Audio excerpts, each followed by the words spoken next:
Des rues d'Abidjan à celles de Cotonou, en passant par le Parc des Princes ou les stades en Angleterre, il a fait tout ce qu'un footballeur peut faire en partant de son rêve de gosse.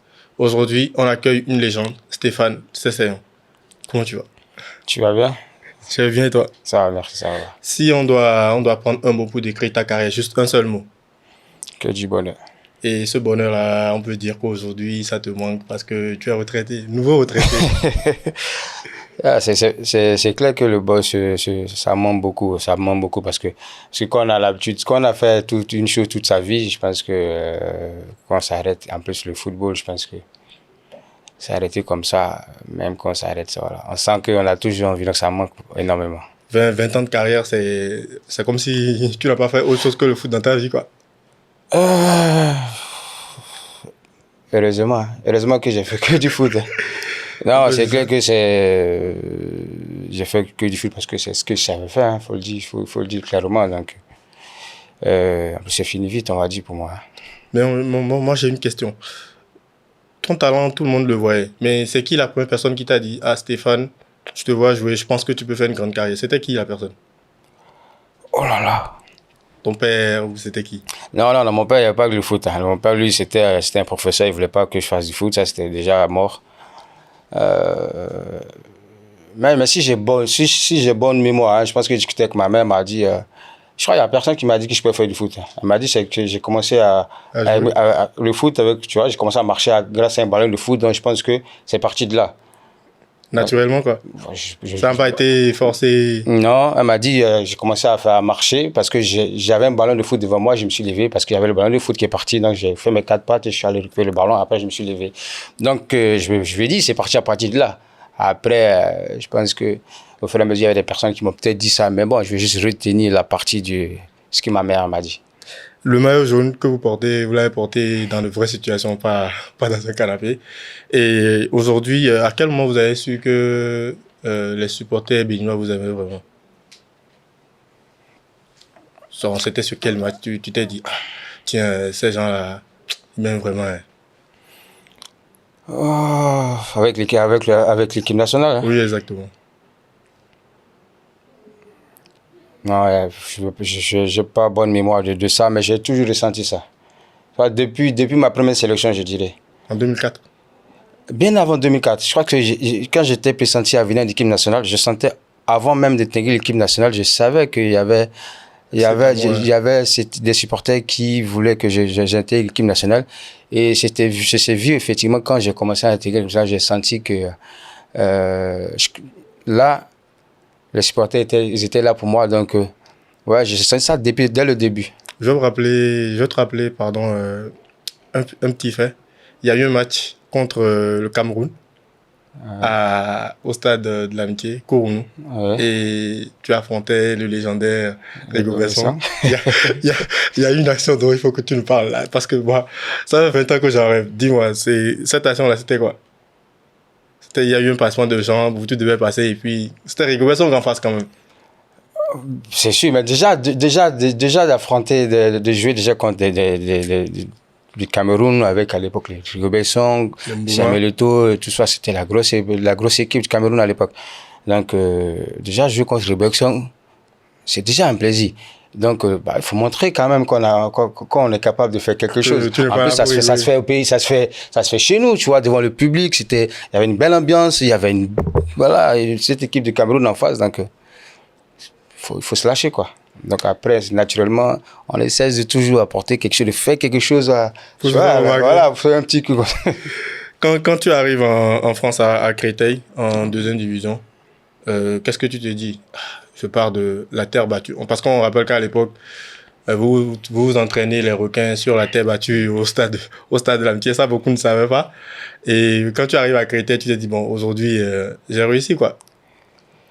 Non, je ne me dis pas que j'ai réussi sur le coup. C'est vrai que vu le parcours que j'avais fait, partir de Cotonou, dans les conditions dans lesquelles on travaillait à l'époque quand j'étais au Requin de l'Atlantique, et me retrouver à Créteil, je me dis c'est une étape de ma carrière qui commence. Donc c'est une autre étape de ce que je voulais Et puisque là, je parle de mon club où les conditions pour être professionnel étaient plus ou moins difficiles. Et je me retrouve comme ça à Créteil dans un club qui est professionnel. Je me dis, c'est le début de l'aventure, quoi. Après, en parlant justement d'aventure, vous étiez 3. On va pas faire de la mauvaise publicité pour les 2 autres. Et vous étiez sans doute le seul qui soit arrivé à faire carrière. Tu as connu beaucoup d'entraîneurs, Sam Allardyce, Frédéric Hans, Rudy Garcia. Qui t'a le plus marqué parmi eux tous dans ton parcours? Celui qui me l'a plus marqué, je pense que j'ai eu, je vais dire Frédéric Hans. Je vais parler de Frédéric Hans parce que il m'a beaucoup marqué quand je suis arrivé au Mans. Avec Gervinho et autres? Non, Gervinho, ils sont arrivés après. Ok. Ils sont arrivés après moi. Mais je pense que le premier contact avec Frédéric Hans, je pense que c'était marrant. Je le dis, c'était marrant et il fallait avoir, il fallait avoir quand même une certaine confiance parce que vous arrivez dans un club tout de suite et moi je venais de signer. Bah, je signe, mais le coach, je le croise pas avant de signer. Et là, au premier abord, dès qu'on se croise, on se salue, on se serre la main, il me dit, ça tenait qu'à lui, il n'allait pas me signer dans son club. Direct comme ça. Ah, tu appelles ton agent, là. Je dis attention. C'est pas là pour rigoler. Je dis, mais là, le coach, il me dit tout de suite, là, au premier abord, comme ça tenait qu'à lui, je n'allais pas jouer. Donc là, il fallait être fort mentalement. Donc ça m'a boosté. Au contraire, ça t'a motivé. Bien sûr, bien sûr. C'est pour ça que je préfère garder juste la partie. Sinon, la plupart des entraîneurs que j'ai m'ont apporté, ils m'ont beaucoup aussi, mais ce paradoxe-là, il est beaucoup resté dans ma tête. Même Antoine Camboré. Antoine Camboré, c'est autre chose. On en parlera après. Et puis, tout se passe bien. Après Créteil, c'était Le Mans en première division. Et tu arrives au PSG numéro 10. On rappelle que tu as porté le numéro 10 du PSG avant Neymar et Dembélé. Aujourd'hui, à ce moment, la rumeur racontait que tu avais un contrat avec près de 130 millions CFA le mois et tout ça. La vie à Paris, c'était sans doute le problème de ta carrière. Déjà, faut être clair. C'était pour moi personnellement aussi. Je pensais aussi à mon pays. Je me disais que oui, aujourd'hui, c'est une fierté pour moi de pouvoir jouer dans un club mythique comme le Paris Saint-Germain. Donc déjà, c'était une fierté. Après, le côté financier, c'était pas ça le plus important. Le plus important, c'était que le foot à la base, c'était que du bonheur, que du plaisir. Après, bien sûr, le finance, il suit avec. Faut pas se voiler la face. Mais je partais pas. Franchement, si je devais regarder le côté financier, j'allais pas partir au PSG. Parce que le PSG, je suis parti au PSG parce que c'était le PSG. Vous avez eu de meilleures offres financièrement parlant, j'aurais pu partir pour mieux. Où ça? En Angleterre. Dans le départ, j'aurais pu partir dans un club en Angleterre avant de partir au PSG. J'avais d'autres opportunités, même en Espagne et tout. Mais le PSG, il est resté parce que je me dis c'était le PSG. Quand on dit Stéphane, nous, quand on était petits, notre truc, c'est le dribble, c'est la créativité, c'est la magie. On voit souvent tes compilations sur YouTube et tout ça. Dis-nous, quels sont tes dribbles préférés, toi? Quel est ce geste-là que tu aimes tellement faire que même avec une canne à 100 ans, tu serais capable de le faire? Je sais pas. Je sais pas si j'avais copié chez un grand frère à l'époque, quand j'étais en Côte d'Ivoire. Qui avait un dribble, mais j'arrive à le faire, mais malheureusement, c'est moins vu dans les matchs, surtout aux entraînements. J'ai beaucoup fait ce geste. On appelle ça le serpent. Vous savez, on a le geste de Ronaldinho, mais intérieur, et nous, c'était extérieur comme ça. Donc, nous, c'est comme le serpent, tu vois. Et tu passes vite. Et ça va vite, par contre, ça. Ça va vite. On a aussi souvent gardé l'image de quand tu es dribbleur, tu affrontes des défenseurs qui se disent « Ah, aujourd'hui, on sait que Stéphane est en face, il va pas me passer. » C'est quoi les défenseurs les plus, on va pas dire les plus durs, mais les plus difficiles que tu aies affrontés à la fin du match? Tu dis « Ah, mais lui là, aujourd'hui, il m'a fatigué. Hein. » Ah, je vais juste... Bon, là, je vais pas partir loin. Je vais rester dans le contexte, par exemple, de l'équipe nationale. Par exemple, un défenseur comme Damien Chrysostome à l'époque, même si c'était mon partenaire, moi, j'avais du mal à l'affronter. C'est-à-dire même aux entraînements. C'était le capitaine de la sélection à ce moment. Oui, c'est-à-dire que c'était dans l'engagement, dans l'attitude. Moi, en un contre un ou bien à l'entraînement, par exemple, j'appréhendais. C'est pas que j'avais peur, mais je me méfiais. Il rigolait pas, c'était attention, pas... le gars, il arrivait. Donc, je lui dis, c'est certains défenseurs, parce que je veux pas aller loin, parce que j'ai tellement affronté, mais je pense que, heureusement, c'était mon partenaire d'Amiens, donc c'était plus facile. Mais aux entraînements, si c'était dans un match, voilà, le gars là, en tout cas, dans le contact là, il n'y avait pas de sentiment, quoi. Aujourd'hui, quand on arrive à la fin de sa carrière comme toi, tu as joué dans les plus grands stades, avec les plus grands supporters, etc. Quelles sont les meilleures ambiances dans lesquelles tu as joué? Chaque championnat, en France, j'ai plutôt aimé l'ambiance en Angleterre, je dirais. Parce que là-bas, bon, malheureusement, je n'ai pas joué dans les plus grands clubs. J'ai joué à West Brom et à Sunderland. L'ambiance, là-bas, il n'y avait pas trop l'ambiance. Mais si je vais garder une ambiance dans un club dans lequel j'ai évolué, je vais garder celui du Parc des Princes, du PSG, parce que là-bas aussi, voilà, là-bas, l'ambiance aussi, l'ambiance est exceptionnelle quand même aussi. En parlant justement du PSG, tu es parti, on va dire, avec un pincement au cœur. Beaucoup ne savent pas, mais tu es peut-être parti 6 mois avant l'arrivée des Qataris au club. Et à l'époque, on disait, tu dois partir à Chelsea, Arsenal, etc. Dis-moi, qu'est-ce qui s'est passé? Vous savez, faut jamais avoir de regrets. Ça, c'est la chose. En tout cas, pour moi. Moi, c'était une décision. Voilà, parce que j'étais dans l'optique du football. Parce qu'il y avait eu un malentendu entre le coach. Antoine Comboiré? Oui, mais je vais le dire ouvertement parce que il y avait cette situation où, malheureusement, on ne s'était pas compris. Mais je pense qu'on a pu régler ça avec du recul. J'ai compris. Mais sur le coup, j'étais dans l'option de foot. Et pour moi, je voulais tellement jouer que tu étais prêt. Donc, il fallait que je parte. En parlant justement de ton poste de numéro 10, parce que c'était au cœur des débats à ce moment-là, parce qu'il fallait jouer sur le côté, il y avait Ludovic Giuly et autres.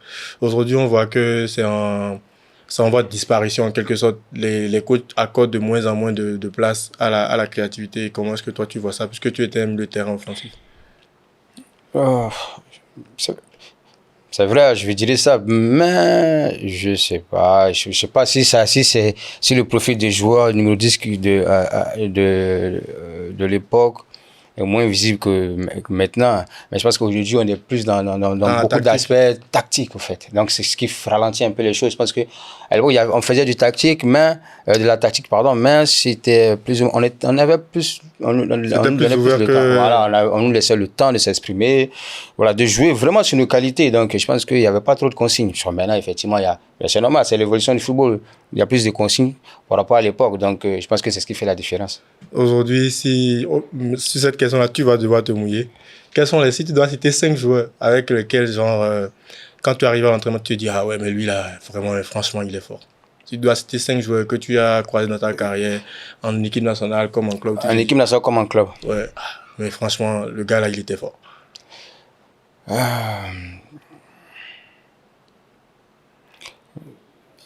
Il y a le joueur qui m'a marqué, c'est Nicolas Anelka. Ah ouais. Quand j'étais à West Bromwich, ouais. Il était sur la fin, lui. Il était sur la fin, mais comme je ne l'avais jamais vu comme ça en action, c'était à la télé, dans les matchs, tu vois. Pareil. Et là, à l'entraînement, tu sens que la personne a quelque chose là. Tu sais que ce gars, il est fort. Il a du football. C'est-à-dire qu'à l'entraînement, tu as un ballon là, tu as l'impression que tu vas prendre le ballon, mais tu ne peux pas. Il avait quelque chose. Et ça m'a marqué. Il y en a d'autres joueurs, mais lui, ça m'avait beaucoup marqué parce que tu te disais, Nico, il a fait Real, là, tu es dans le même club que lui. Mais vois vraiment si tous les clubs qu'il a fait, est-ce que vraiment il a quelque chose? Et là, effectivement, oui, tu te rends compte qu'il a quelque chose. Il y avait aussi lui, ça, que je t'enseignais aussi. Ouais. Dans la qualité travailleuse, j'ai vu aussi qu'il avait quelque chose. Ben, c'est différent de Nico, où tu as dans le cas. Mais lui aussi, il m'a beaucoup marqué. Il y en a d'autres, hein, mais après... Et au niveau du Bénin, ça, c'est les internationaux. Au niveau du Bénin? Au niveau du Bénin. Pour dire vrai? Ouais. Non, le joueur qui m'a marqué, c'est Goubi. Mouri. Ouais, oui, le docteur. Ouais, oui, Mouri, je pense que c'est un thème de... C'est la question de l'équipe nationale. Déjà, bien avant l'équipe nationale, quand elle était au Dragon, j'avais déjà vu le joueur. Après, jouer ensemble, j'ai aimé son jeu, il m'a beaucoup marqué dans sa façon de jouer. Il était vraiment déçu. Et dans la nouvelle génération, puisque tu as terminé il n'y a pas si longtemps que ça, c'est dans la nouvelle génération, est-ce qu'il y a vraiment quelqu'un, tu te dis, bah lui, il a les qualités pour aller loin. Faut pas avoir peur de te mouiller, Stéphane. Non, j'ai pas. Bien sûr que là, quand je regarde la génération là, la plupart ont tous des qualités, hein, même s'ils ont des différentes qualités, mais je pense que si je devais partir sur des joueurs, mais ils ont tous des qualités. Mais bon, moi, comme je dis à l'époque, j'étais bien quand j'avais vu Tosin. Ah, Yegun, je lui avais dit, oui, avec les qualités, quand je l'ai vu la première fois, j'avais vu quelque chose en lui. Mais tous, que ce soit Junior, que ce soit Imran, Dodo, ils ont tous les qualités, tu vois. Mais le petit Tosin, moi, il a quelque chose de plus. Quelque chose, voilà, dans son jeu, j'avais beaucoup aimé. Sinon, je pense que tous ont des qualités. En 2004, tu arrives en sélection A pour la première fois. Tu jouais encore au Requin. Ouais. À l'époque, c'était pas encore l'époque d'Internet, etc. Dis-nous, comment tu as appris que tu as été convoqué en équipe nationale? Qui t'a informé que, ah, Stéphane, mais on t'a appelé en équipe nationale, c'est qui? C'est mon club, je crois que c'est le club qui m'a... c'est les dirigeants du Requin qui m'ont informé que il y a sélection. Parce que déjà, il faut savoir que avant ma première sélection, il y avait... c'était chaud, c'était compliqué déjà. Raconte-nous. Voilà, donc... après, non, oui, c'est par le bien du club. Les dirigeants m'ont dit qu'il y a la sélection. Et que tu devais partir rejoindre. Oui, on devait partir rejoindre. On était convoqué pour l'équipe nationale, donc on devait s'y rendre. Donc, le secrétaire nous a fait part de ça. C'était pas à l'époque des mails, des convocations et tout ça. Non, là, c'était du contact vite fait comme ça. Steve, et là, c'est. Déjà, en plus, là, quand le secrétaire t'annonce ça, tu vois, il t'annonce avec fierté. Tu dis, j'attendais ça, là, tu vois, c'est. C'est le moment. C'est le moment, ouais. En parlant justement de Requin, c'était quoi, il y a 20 ans, la vie de Stéphane Cessignon au Requin? On raconte beaucoup d'anecdotes où vous alliez aux entraînements à pied, etc. C'était à on va pas quitter si on commence avec ça. Hein. Non, mais c'était belles époques, ça. Franchement, c'était des belles époques. Vous savez, comme on dit, quand on est footballeur, je pense que c'est en tout cas pour moi, hein, quand on est footballeur, je pense que c'est la carrière, qu'on arrive au niveau professionnel, c'est pas ça c'est pas ça le plus beau moment. Je pense que c'est le plus beau moment, c'est de se rappeler de ses débuts. De ses débuts. Moi, je me rappelle que je suis arrivé au Requin de l'Atlantique pour la première fois. Mon premier match, hein. Je crois que je me suis évanoui même au bout de la 40, à la 35e minute, je ne me trompe pas. Qu'est-ce qui s'est passé? Je sais pas. Au bout des 35 minutes, on m'a sorti du match parce que j'en pouvais plus. Donc déjà là, tu dis attention, on est là. Il faut avoir les reins solides. Il faut avoir les reins solides. Après, voilà, après ce que j'ai vécu avec les amis, quand on était là, des frères et tout, donc nos stades d'entraînement, l'ambiance et tout. Les supporters? Les supporters et tout, c'était quelque chose qui marque. Franchement, moi, qu'est-ce que j'ai fait des clubs en Europe et tout, mais je pense que mon meilleur souvenir restera tout quand j'étais au Requin. C'est là, ça part de là. Parce que si tu n'arrives pas là tout de suite, comment tu peux pas arriver là-bas? Il faut te donner les moyens là, tu vois. Donc moi, c'était des choses qui m'ont... En tout cas, ce club m'a beaucoup marqué. Il m'a beaucoup... Non, il continue de me marquer parce que c'est de là l'inspiration, il part pour qu'on devienne professionnel. Et puis, en partant justement de ce stade Cournou, en septembre 2010, je pense que Jean-Marc Nobilo vous donne le brassard de capitaine pour la première fois. Comment il t'a annoncé que bon, Stéphane n'a pas eu de maintenant, tu es le capitaine? Parce que c'était Chrysostome le capitaine. On dit, mais Stéphane maintenant, c'est toi le capitaine. Comment ça se passe? Là, c'est une longue histoire, ça. Là. Donc, il faut la résumer pour nous. Attention, non, ça n'a pas été facile. Parce qu'il faut être clair. Moi, je vais comme on annonce même quand je devais être capitaine, je ne voulais pas. Parce que moi, j'aime le respect. Moi, parce que on avait Chrysostome qui était là, qui était le capitaine. Après, je ne suis pas le décisionnaire. Et pour être capitaine, je crois que c'est le coach qui décide. Et moi, quand on me demandait, on me disait qu'il fallait être capitaine, moi, au départ, je ne voulais pas parce qu'il y a encore Damien qui est là, je n'accepte pas la responsabilité d'être capitaine. Pas que j'ai peur, mais il faut respecter Damien, il est là. Donc, je peux le faire. Après, c'est fait, on a discuté. Damien, quand on a discuté, il a dû plus ou moins accepter. Il me dit, ouais, mais Steph, si tu es capitaine, c'est comme si je suis capitaine. De toute façon, on est On est là pour la même cause et tout. C'est pas le fait d'être capitaine la chose la plus importante. Donc, voilà. Sinon, c'était pas, au départ, c'était compliqué, mais... C'était pas voulu. Si vous aviez le choix, vous auriez laissé le Barça. Oh, franchement, si j'avais le choix, par respect pour Damien, parce que c'était quelqu'un pour quelqu'un pour qui j'avais de l'estime, pour qui j'ai de l'estime, donc je ne pouvais pas me permettre devant un grand frère de prendre le Barça. Non. Et puis, tu as disputé une première édition du Grand Tournoi Continental au Ghana en 2008.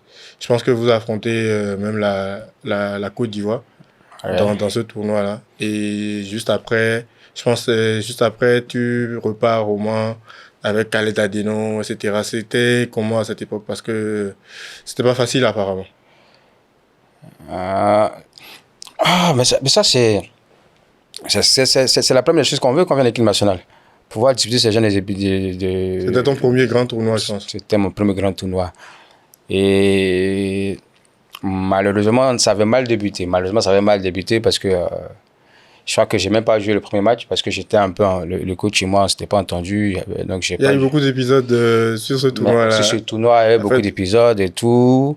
Donc, on n'a pas, je dirais, fait une bonne édition à cette époque. Mais pour moi, en tout cas, cette première participation m'a marqué parce que le fait, il fallait être là à cette édition. Il fallait être présent. Donc, on y était et malheureusement, on est sorti rapidement. Premier tour. Vite on dit que Gervinho et, je pense, Romaric Hendrick étaient tes coéquipiers en club, t'ont beaucoup attaché par rapport à ça. Écoute, on va dire ça comme ça. Je pense que c'était, je ne vais pas dire que c'était mieux, mais au moins le Bénin prend un point contre le Mozambique. C'était pas mal. Mais derrière, l'équipe sort au premier tour. Et comment tu analyses ce deuxième tournoi? Là, c'était mieux qu'au Ghana en 2008. Pareil, je dirais il faut être frais, il faut être clair. C'est parce que la même, comme je dis, la première pour 2010, on n'a pas eu de problèmes particuliers, mais après il y a eu. C'était avec Michel Dissu. Il y avait des choses qui sont passées, mais en Angola, même avant de partir à cette compétition, il y avait trop de problèmes. En interne, oui. En interne, donc du coup, aller à cette compétition avec des problèmes par-ci par-là, c'était pas évident. Après, on est arrivé là-bas, on a pu faire ce qu'on pouvait faire. Le foot, on n'était pas dans une. Mais, tu veux, on était il y avait quand même. L'Égypte et le Nigeria. C'est quelque chose une poule qui n'était pas facile.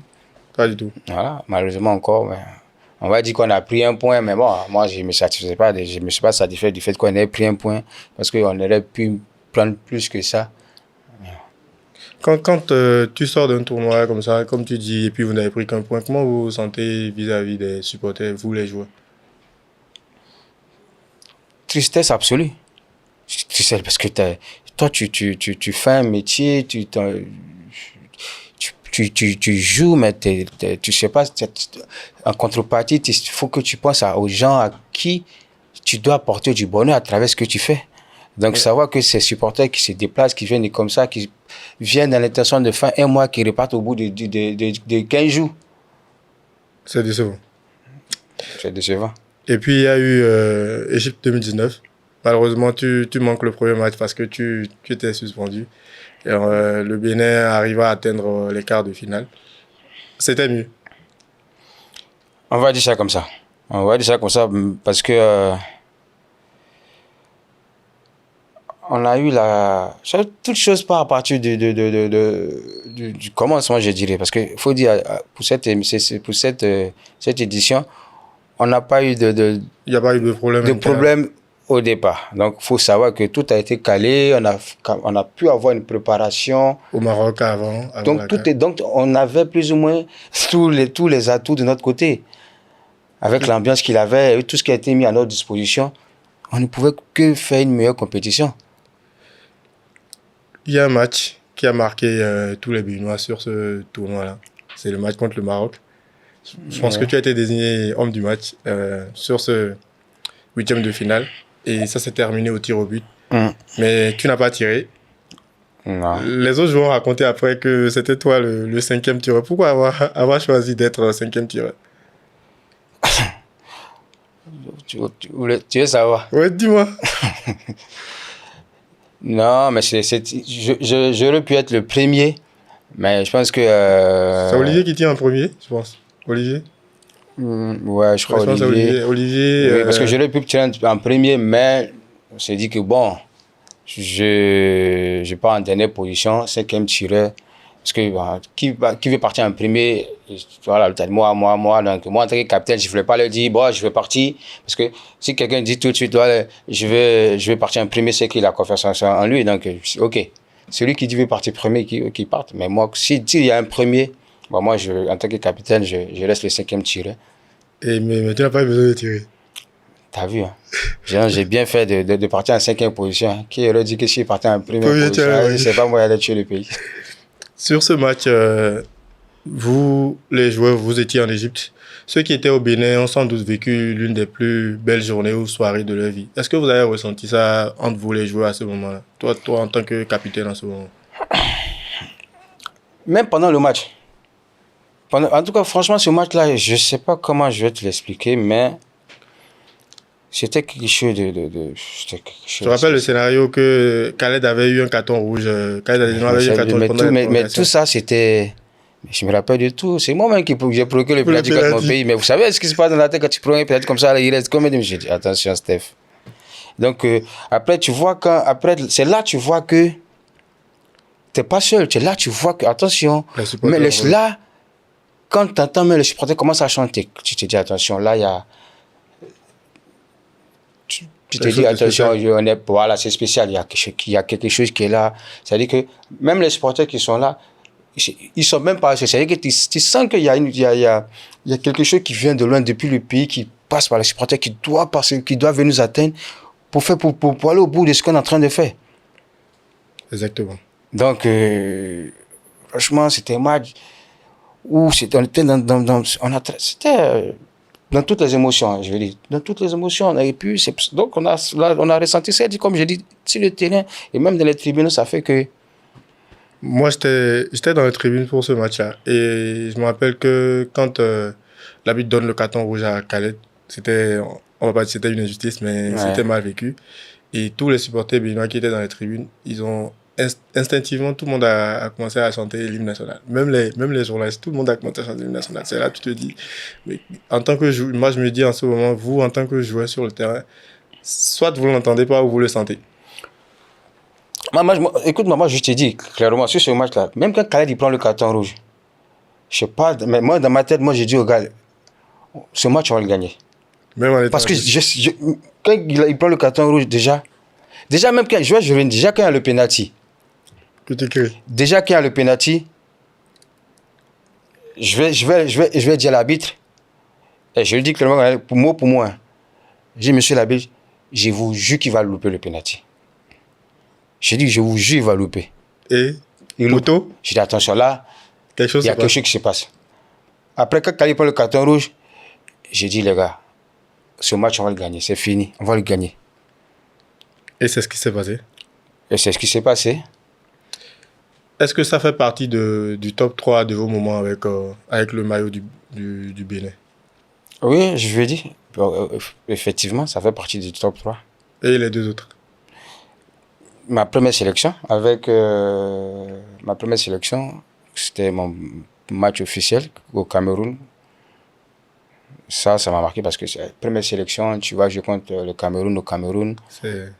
Attention, c'est encore le gros Cameroun, tu arrives là-bas, l'ambiance et tout, donc ça m'a marqué. Et puis... T'as pas une petite place pour le match contre l'Algérie à Cotonou dedans par hasard? Non, même pas. Ah, parce qu'il y a oublié? Non, même pas, attention, non, même pas. Non, ça, je mets pas ça dedans. C'est vrai que c'était un beau match. Hein? La passe pour cesser le dribble. Oui, mais bon, il y avait trop, là, ce match, il y avait trop de tension. Je ne vais pas mettre ça. Je crois Cameroun, le match de la Coupe d'Afrique. Je suis un troisième, c'est quoi? Il y a un match, un troisième là, mais... Ça te revient pas? On verra ça plus tard. Aujourd'hui, quel rôle tu penses que les supporters doivent avoir par rapport à la sélection du Bénin sur les grands tournois comme ça, comme celui qui arrive?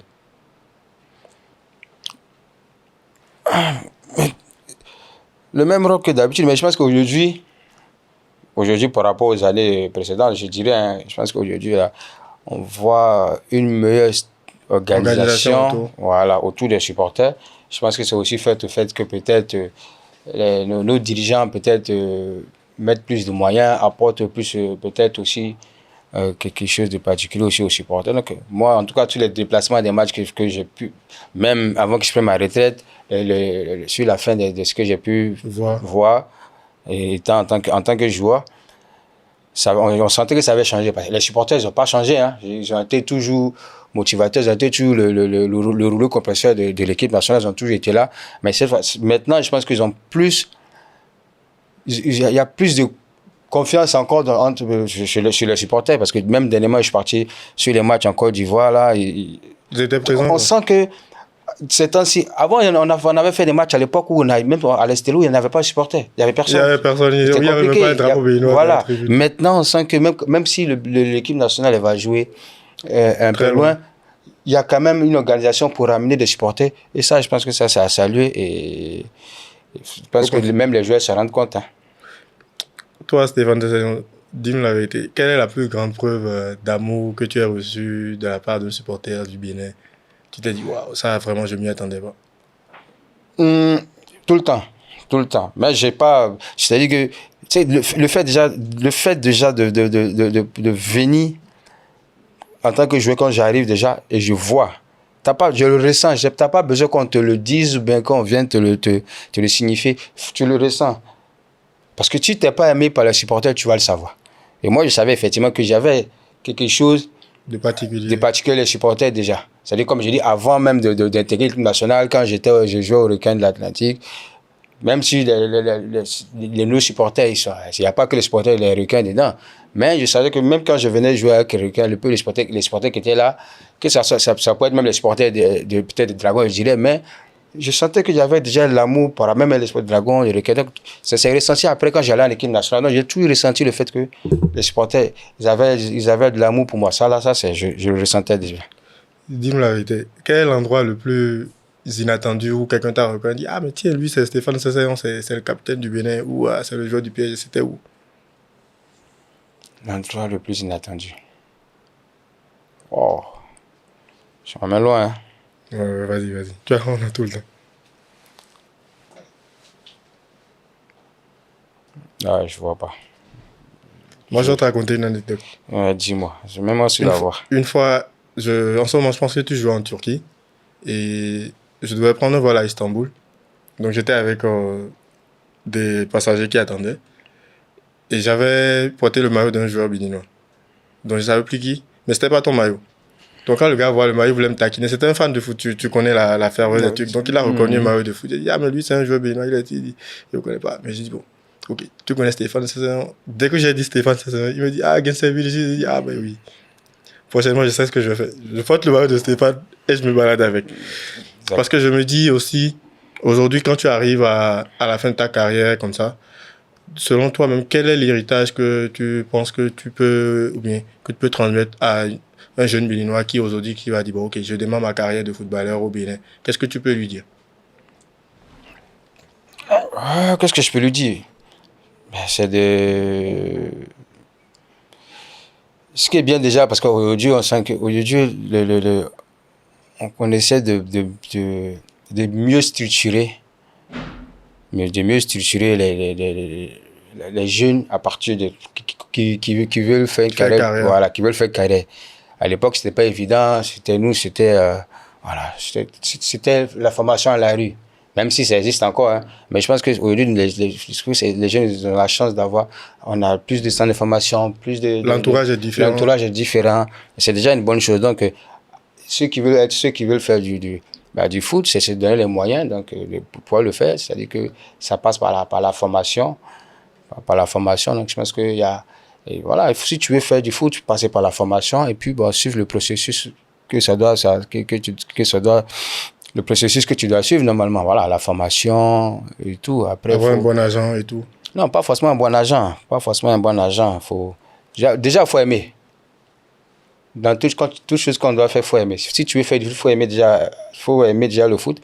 Donc, si tu es passionné, Voilà, il faut vivre ta passion. Dès le bas âge, tu fais. Après, même si c'est pas facile, mais ça passe par la formation et surtout par écouter, apprendre, essayer de progresser, et voilà, essayer de faire la part des choses aussi, faire une formation de footballeur et puis voilà, suivre aussi en particulier aussi des cours, l'école aussi, parce qu'il n'y a pas que le foot, quoi. dans la vie. Aujourd'hui, le mois prochain, le Bénin va disputer une nouvelle édition. Selon toi, qu'est-ce qu'il faut pour que l'équipe puisse faire un bon tournoi? En tout cas, mieux qu'en 2019. Ce qu'on souhaite. Non, il faut pas leur mettre la pression. Parce que quand on commence à dire il faut faire mieux qu'en 19. 2019, c'est mettre la pression aux joueurs. Je pense que ils sont conscients de l'attente, ils sont conscients. Je pense que on a vu sur ces derniers matchs, en tout cas comme moi j'ai vu, on a senti une équipe en nette progression avec beaucoup un travail qui est mis en place, des joueurs qui sont plus ou moins en confiance par rapport dans le début. Je pense qu'aujourd'hui on sent qu'il y a une équipe plus ou moins des jeunes qui sont plus ou moins conscients, je dirais, hein. Ils savent que là ils vont aller faire une compétition où ils sont obligés, voilà, De donner le meilleur. de donner le meilleur, voilà, donc ils n'ont pas le choix. Mais après, il ne faut pas leur demander de faire plus que. Si ça doit se faire, ils sont conscients qu'ils doivent faire ça. Si ça doit se faire, ils vont le faire. Mais il ne faut pas leur mettre la pression parce qu'il y a du potentiel. Et après, c'est vrai que ces gens de compétition, on ne peut jamais prédire les choses à l'avance. Donc, mais je pense qu'avec ce que moi j'ai vu, avec les joueurs, avec le travail qui est mis en place, je pense qu'il y a moyen De faire de quelque faire chose. une belle compétition en tout cas. Si on devait conclure cet échange, et c'est vrai qu'on ne t'a pas souvent vu dans les médias pendant ta carrière et tout, si tu dois dire un mot aux supporters du Bénin, du fond du cœur, c'est Stéphane Cesséon qui s'adresse à vous à cœur ouvert. Parce que je n'aurai jamais assez de mots pour décrire ce que les supporters m'ont apporté. Je pense que si j'ai pu faire la carrière que j'ai fait en étant en équipe nationale, je pense que c'est en grande partie grâce aux supporters. Et je pense que le fait à chaque fois de venir et de savoir qu'on est plus ou moins aimé par les supporters, c'est déjà Ça n'a pas de prix. ça n'a pas de prix. Donc je pense que tout ça, c'est toute ma carrière en équipe nationale. Même pas qu'en équipe nationale, je pense que si quand on arrive en équipe nationale, on est soutenu par ses supporters, ça veut dire que même quand on repart dans nos clubs, il y a toujours ce suivi, cet accompagnement, même si on ne le voit pas, qui est toujours présent. Donc on ne peut jamais finir leur dire merci. Et la preuve, nous on a fini, mais les supporters ils sont toujours là. Même si La mission est infinie. la mission, leur mission elle est infinie, quoi. Donc, moi, personnellement, je peux jamais leur dire merci. C'est vrai que je suis quelqu'un de assez discret, donc on va pas me voir à chaque fois aller vers les supporters ou bien peut-être faire certaines choses. Mais pour moi, tout est à l'intérieur. Ce que je ressens, je pense que j'aurai peut-être l'occasion de leur dire à travers peut-être quelque chose, peut-être une opportunité pour les remercier, de les remercier peut-être Pour le soutien pendant pour toute le ta soutien, voilà. Mais comme je dis, je n'aurai pas assez de mots pour leur dire tout ce qu'ils font. Et qu'il n'y a pas que pour moi, mais ce qu'ils font pour le football béninois. Parce que pour être supporter, en tout cas, être supporter de l'équipe nationale, c'est pas. Faut avoir du cardio, comme on dit. Hein. Aujourd'hui, tu es supporter, tu vois comment c'est difficile. Maintenant, je me rends compte. Tu vois, quand j'étais parti, on est parti. Quand je suis parti voir les matchs à Abidjan, là. Déjà, il faut savoir que moi, je suis quelqu'un. J'aime pas aller au stade. Quand je dis j'aime pas aller au stade, j'ai peur. À cause du stress. Ça, je supporte pas.